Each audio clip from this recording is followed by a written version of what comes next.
Isra yang nomor 70 itu seperti dosanya seorang anak menzinai ibu kandung. Padahal kita tahu menzinai ibu kandung itu dosanya luar biasa, besar sekali. Ya, makanya kaget saya. Ya, selama ini saya ini penggiat, bahkan bukan hanya pelaku riba, tapi saya juga penggiat riba. Ya, karena saya di organisasi dulu, kalau teman-teman di organisasi itu ngajukan utang, organisasi pengusaha, lama nggak survei saya langsung telepon orang bank, minta aku cepat disegerakan survei, ya disurvei. Biasanya cepat cairnya juga. Jadi saya bukan hanya pelaku riba, tapi penggiat riba. Padahal dosanya luar biasa seperti ini. Belum lagi kalau kita sudah tahu dan kita tidak tinggalkan, maka kita akan berarti kita menantang peran Allah dan Rasulnya. Ini ada di Al-Quran Al-Baqarah 278-279. Hai orang-orang yang beriman, bertakwalah kepada Allah dan tinggalkan sisa riba jika kamu orang yang beriman. Maka jika kamu tidak mengerjakan, ketahuilah bahwa Allah dan Rasulnya akan memerangimu. Diperangi Allah dan Rasulnya. Kira-kira selamat nggak akhirnya? Selamat nggak kira-kira? Tidak. Pada diam semua. Tidak. Ini orang-orang pemberani semua soalnya nih, saya yang kita mau jalankan. Betul kan? Kira-kira masih pengen nggak haji? Pengen. Siapa yang sudah haji? Oh, 1, 2, 3. Siapa yang sudah haji? Hah? Oh, enggak, yang sudah haji siapa? Yang sudah. 1, 2, 3, 4. Oh, alhamdulillah yang sudah haji. Siapa yang sudah daftar, namanya siapa? Bapak. Nama bapak apa nama ibu? Bapak. Nama bapak. Tapi kalau utang nama bapak kepake nggak? Enggak. Bapak itu hanya untuk yang baik-baik. Ya, jadi ibu harus protes. Anak harus ngajak utang, merasa suaminya ngajak utang, nggak usah. Itu harga diri wanita, masuk nak utang galah-galah. Bisa dosa nama ibu kandung. Gimana gitu? Betul nggak? Nah, Bapak Ibu, karena Bapak Ibu sudah tahu nih riba itu dosanya luar biasa. Ya, dosanya luar biasa, maka di balik semua impian itu harus ada Bapak Ibu tambahin satu impian. Satu impian yang Bapak Ibu harus wujudkan segera bahkan. Apa itu? Lunas hutang dan bebas riba. Setuju nggak? Setuju. Lah Pak, sekarang begini Pak, bagaimana saya bisa wujudkan impian ini kalau nggak utang? Benar. Bapak Ibu sekarang penghasilannya misalnya 10, pengeluarannya 20, ya tambahin sumber penghasilannya paling tidak minimal sama atau syukur lebih besar lagi. Itu supaya untuk bisa menjadi solusi. Nah, kami dari komunitas anti riba atau Karib ya, komunitas anti riba atau Karib, dan ini orang-orang yang ada di dalam komunitas itu biasa dipanggil dengan sahabat Karib, itu pengen berbagi solusi. Maka kami menjalin kerjasama dengan sebuah perusahaan yang namanya Bandung Eco Sinergi Teknologi. Nasi ya.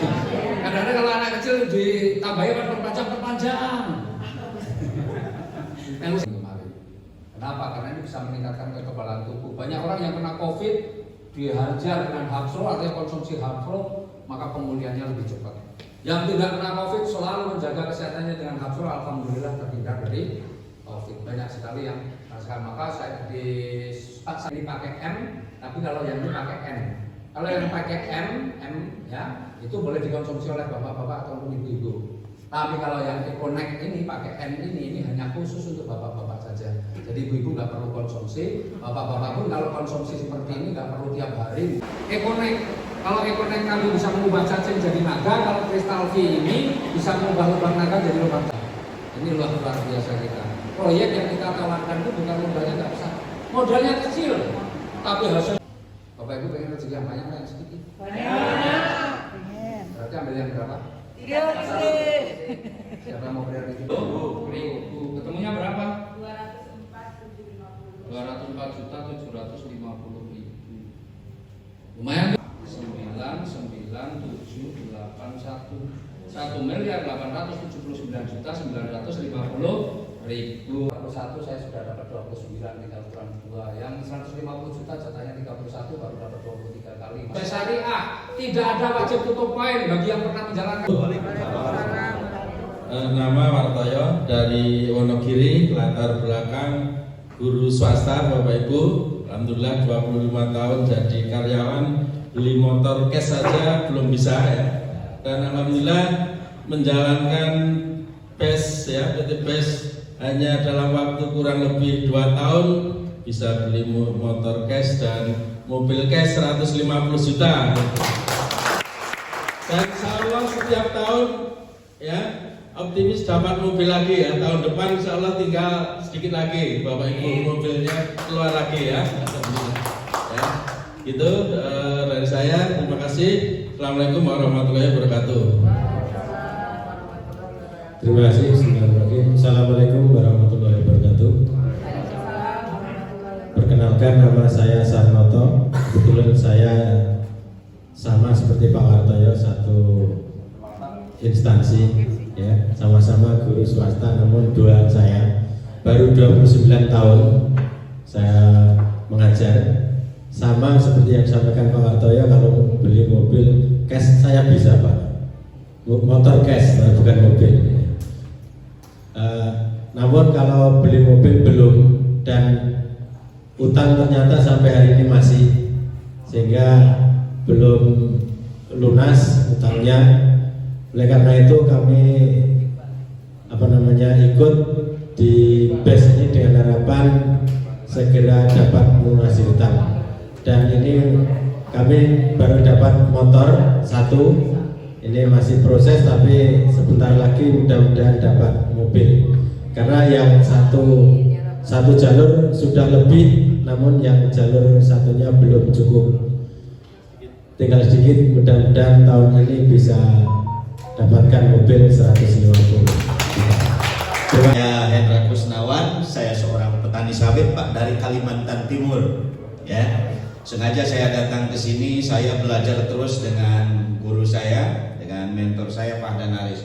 Jadi Pak Danaris tadi mengatakan kalau di sini difasilitasi ada mentoringnya, ada gurunya, itu sangat betul Bapak Ibu sekalian. Ya, saya juga sama Bapak, belum 3 tahun saya bergabung di bisnis ini karena saya lebih basic, saya petani, saya suka dengan pupuknya. Saya alhamdulillah sampai sekarang ini sudah dapat 4 kali dapat sepeda motor kali 20 juta. Karena saya priority ngambilnya yang 31 toko Pak. Ya, kalau saya gabung 1 waktu itu yang 3 hilang. Dan alhamdulillah sampai pada hari ini saya sudah dapat 3 kali mobil kali 150 juta. Dan insya Allah tidak akan lama lagi, termasuk hari ini saya akan ngurus pencairan yang 500 jutanya kajiannya. Ya, jadi Bapak Ibu sekalian, itulah saya juga jauh-jauh dari Kalimantan. Masa bapak-bapak di Jawa kalah sama orang Kutai dari Kalimantan. Saya yakin Bapak juga, anak Ibu juga punya kemampuan. Yang penting jangan ragu. Terima kasih. Assalamualaikum warahmatullahi wabarakatuh. Koma dari Yogyakarta, alhamdulillah ibu rumah tangga ASN. Sebelum bergabung di sini 29 tahun sebagai ASN itu SK-nya nggak di rumah tapi jalan-jalan. Sekolah terus biar pinter, ya paham mungkin yang di ruangan ini ada yang PNS. Keberkahan bagi kami Bapak dan Ibu ketika kami berada di komunitas ini nggak perlu butuh waktu lama waktu itu ya. Kira-kira 8 bulan di awal kami berada di komunitas ini, SK-nya tadi yang berpuluh-puluh tahun gak pulang bisa pulang duduk manis di rumah. Keberkahan yang kami dapatkan luar biasa Bapak dan Ibu. Ya, keberkahan yang kami dapatkan 5 motor cash dan alhamdulillah 3 mobilio cash. Mohon doanya Bapak dan Ibu, kami lagi berjuang untuk bisa mendapatkan yang 500 jutanya juga yang satu.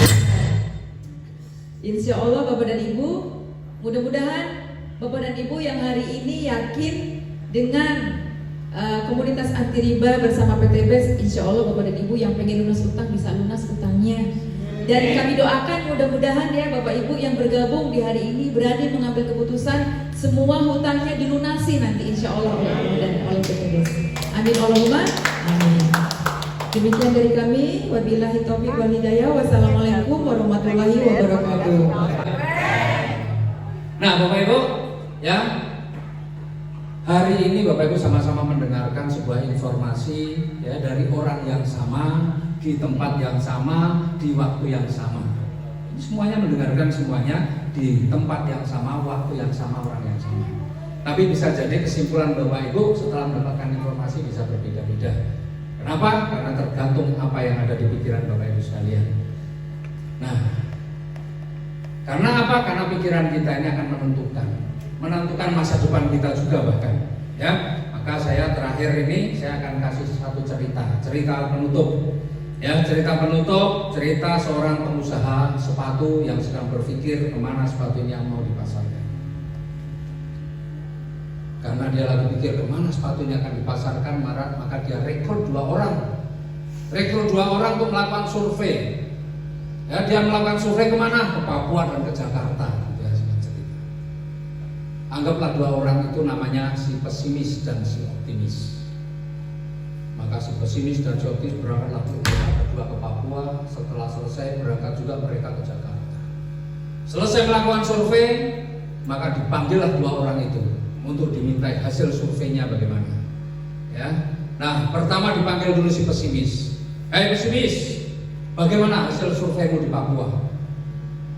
Di Papua berat, bos. Kenapa berat? Di Papua nggak ada orang pakai sepatu. Jadi kalau kita jualan sepatu di Papua, siapa yang mau beli? Kalau di Jakarta bagaimana? Di Jakarta juga berat, bos. Di Jakarta semua orang sudah pakai sepatu. Jadi kalau kita jualan sepatu di Jakarta, siapa yang mau beli? Itu kata si pesimis. Oke. Terima kasih pesimis. Kemudian dipanggillah si optimis. Saya optimis, bagaimana hasil survei di Papua? Di Papua, bos, luar biasa, bos. Kenapa luar biasa? Di Papua belum ada orang pakai sepatu, bos. Kalau kita bisa jelaskan kepada mereka pentingnya menggunakan sepatu, saya yakin bos, orang Papua akan berbondong-bondong beli sepatu kita. Kalau di Jakarta bagaimana?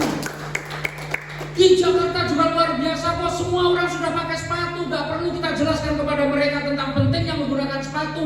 Yang penting kita jelaskan kepada mereka apa keunggulan sepatu kita. Kalau mereka paham keunggulan sepatu kita, maka mereka akan berbondong-bondong beralih menggunakan sepatu kita. Dua orang yang berbeda melakukan survei di tempat yang sama, kesimpulannya bisa berbeda. Kenapa?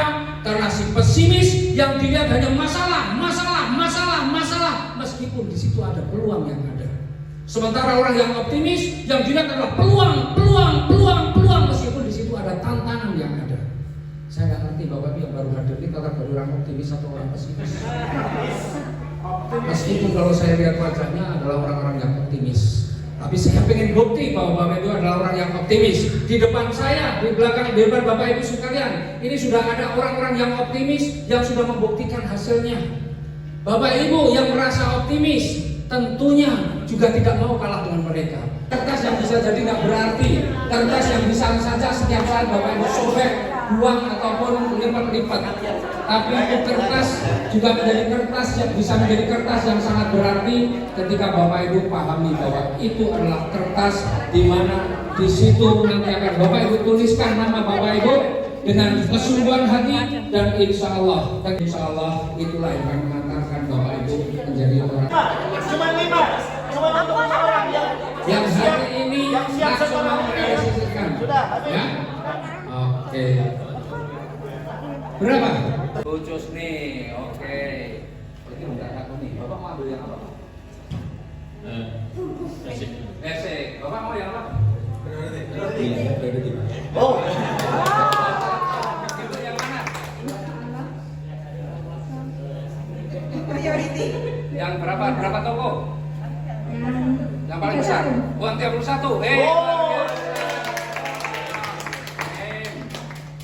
Ibu. Insya Allah mau reguler. Reguler ya. Ibu namanya siapa, Bu? Yang undang? Pak Sarmoto. Yes, oke. Ini jalan? Mbak Anissa. Yang undang siapa? Pak Antono. Dari mana? Dari rumah saya Sukoharjo. Sukoharjo.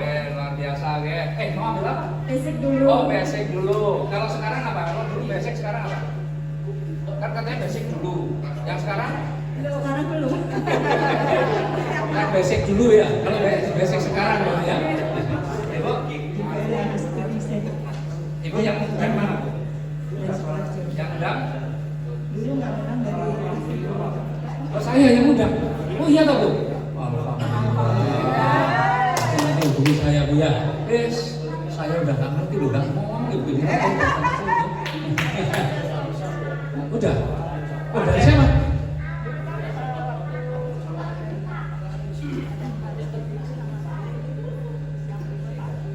Oh, Ibu sudah. Stokis sudah. Wih, luar biasa ternyata sudah. Sama Mas Adi ya? Oh iya, wes. Tambah satu tim saya. Apa? Mau? Oh iya, wes. Mau ambil berapa kalau boleh maju tuh? Kalau telat boleh maju tapi harus priority.